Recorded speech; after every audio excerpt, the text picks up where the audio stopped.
ආයිබෝන් හැමෝටම ඉතින් අදත් අපි පැමිණ තිබෙන්නේ සතියේ දේශපාලන කතිකාව සටන දේශපාලන කතිකාව සමග හරබර ඇත්ත කියන ඇත්ත නැතත් බොරුව කෙලින්ම කියන ලංකාවේ අංක එකේ වැඩසටහන ලෙස විරුදාවිල්ලක් සටන දේශපාලන මාධ්‍ය සාකච්ඡාව සමග අද අප සමග එකතු වෙලා තිබෙන්නේ කුකුලා පස්සේ නියෝජනය කරමින් එහි මැතිවර අපේක්ෂක අපේ දුන්නා මහත්මයා සමගයි අද සාකච්ඡාව වෙන්නේ.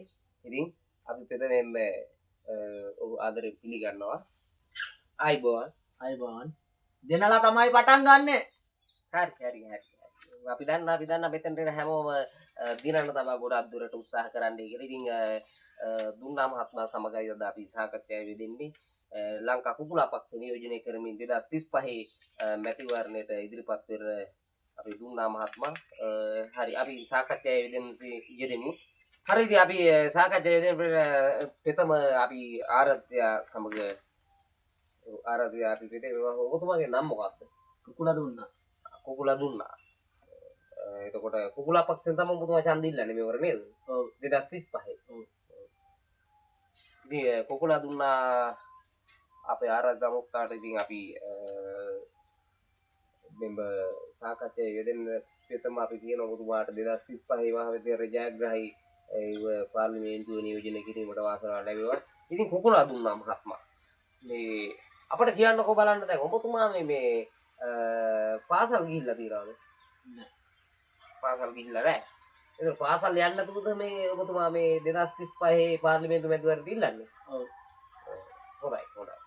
ගොඩක් අය ඉන්නේ පාර්ලිමේන්තු ඉස්කෝලේ ගියපු නැති අය නේද? ඔව්. ඔබතුමාත් එහෙම? ඔව්. ඒතරම ඇත්තටම ඔබතුමා පාසල් ගියේ නැද්ද? ඒකෙන් ඔබට වැඩක් නැහැ නේ ඔයි. දැන් වැඩක් තියෙනවා අපි වාද්‍ය විදියට අපි අහන්නේ hina වෙන්න එපා. මෙතන ඔබතුමා මේ ඔබතුමාගේ චණ්ඩි පාත් තියාගන්න මේ ගමේ ඔබතුමා පාර්ලිමේන්තුවට ගියාට සෝට වැඩි චණ්ඩියෙක් වෙන්නේ. හරිද? මාධ්‍ය අපි වාද්‍ය විදියට අපි අහන ප්‍රශ්නට කෙලින් උත්තර දෙන්න ඕන ඔබතුමා. හරිද? ඒ හින්දා තමයි ජනතාව ඔබතුමාලා පාර්ලිමේන්තුව යවන්නේ. ඔබතුමා දැන් ඔහොමනම් මාධ්‍ය ඉස්සරහට ඇවිල්ලා ඔබතුමා ගැන ඉතින් වැඩක් නැහැ කතා කරලා ඉතින්. කොහොම හැසිරෙන්න එපා. ඔබතුමා අතරම මේ 2035 පාර්ලිමේන්තුවට ඡන්දවලිය කියන්නේ දිනාවිද අතරම හොර ඡන්ද හරි දාලා මහත්තයෝ මන් දිනනවා. එහෙම කරන්න බෑනේ මේ රටේ මේ නීතියක් කියලා දෙයක් තියෙනවානේ. ඔබතුමා හොර ඡන්ද දාලා එහෙම දිනන්න. ඔබතුමා මේ මාධ්‍ය ඉස්සර ඔහොම කතා කරන්න එපා. ඔබතුමා දන්නවද දේශපාලනය කරන විදිය? නෑ මේ අපි ඔබතුමා නම් දේශපාලනය කරන විදිය ගැන නම් දන්නේ නැහැ. හැබැයි කොටසක් අය දේශපාලනය කරන ක්‍රමවේද තියෙනවානේ. ඒ ගැන නම් දන්නවා. ඉතින් ඔබතුමා දේශපාලනය කරන විදිය ගැන ප්‍රසිද්ධ මාධ්‍ය ඔබතුමාට කියන්න අවස්ථාවක් තියෙනවා. කියන්න බලන්න ඔබතුමා.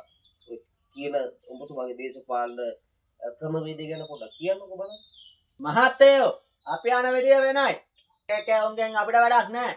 ඔබතුමා මේ බයටද ගොත ගන්න හොරා කාපුවා මාට්ටු වෙයි කියලාද? මම මොනවාද හොරගම් කරේ? එක දෙයක් කියන්න බලන්න. හැමතුමා ඔබතුමාලා කරපු දේවල් කියන්න ගත්තොත් එහෙම ඔබතුමාලාගේ මෙතන ඇඳුම් නැතුව යන්නේ නේ. අනික ඔබතුමා මේ එන හැම සාකච්ඡාවකට මෙන්නේ මේ ඔබතුමාගේ මේ බොඩිගාඩ් වගේ ඉන්න බල්ලත් අරගෙන එන්නේ නේද? බල්ලත් අරගෙන තමයි ඔබතුමා එන්නේ. ඔබතුමා කරපු හොරකම් වංචා ගැන කතා කරොත් නේ ඔබතුමාට මෙතන ඇඳුම් නැතුව යන්න වෙන්නේ. ඒ නිසා ඔබතුමා මේ පොඩ්ඩක් මේ හැසිරෙද්දි පොඩ්ඩක් වැදගත් විදිහට හැසිරෙන්න. මිනිස්සුන්ට වැඩිය බල්ලෝ වටිනවා. ඒව තමයි මගේ බොඩිගාඩ්. ඇයි ප්‍රශ්නයක්ද?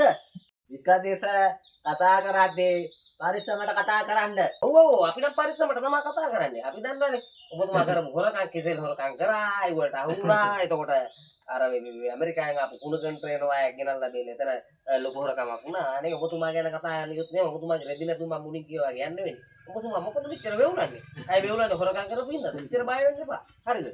මම නම් බය නෑ. පාර්ලිමේන්තුවේ එදත් ඡන්දියා මම අදත් ඡන්දියා මම. විකසිත නිකන් මට චෝදනා දාන්න එපා. ඒ කියන්නේ ඔබතුමා සුදුලුණු ගෙනාවෙම නෑ. නෑ තමයි. අයයි මොකද? අය වාට ප්‍රශ්නයක්ද?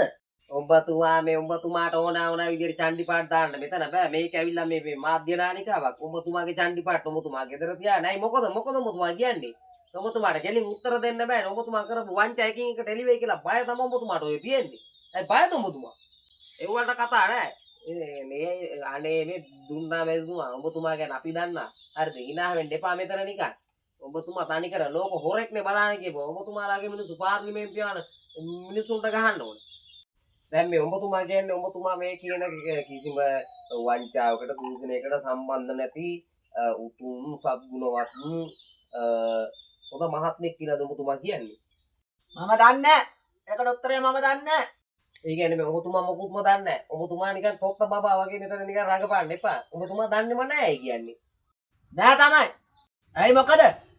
සීලිත්යෙන් පේනවා මෙතුමා කොච්චර වංචා කරලා තියෙනවද කියලා. ඉතින් ඔබතුමාලා මේ රටේ ජනතාව තේරුම් ගන්න මේ වගේ මිනිස්සු පාර්ලිමේන්තු යවනවද නැද්ද කියලා. ඔබතුමා මං හිතන්නේ මේ ඔබතුමා ගැන කතා කරලා වැඩක් නැහැ නේද? මං ඒව දන්නේ නැහැ මම යනවා. මෙහෙන්න එහෙම කරන්න එපා. ඔබතුමා මෙහෙන්න. හරි ඉතින් කරන් දැක්කම මම හිතන්නේ ආපු තර්ක විතර්ක අනුව එතුමා නැගිටලා ගියා. මොකද මේ ඒක සාමාන්‍ය දෙයක් ඇවිල්ලා ඉතින් අපි ජනතාවට කියන්නේ ඔබලා බුද්ධිමත්ව හරියට පාර්ලිමේන්තු වලට නියෝජිතය යවන්න. මොකද තිත්ත ඇත්ත කෙලින් කතා කරන කාගෙත් උණුසුමට ලක් වූ සටන් මැදින් දේශපාලන කතිකාව අදට මෙතන නිමා කරනවා. ඉතින් තවත් දවසක හමු වෙන බලාපොරොත්තු ඇතුව එහෙනම් සියලු දෙනාටම ජය වේවා.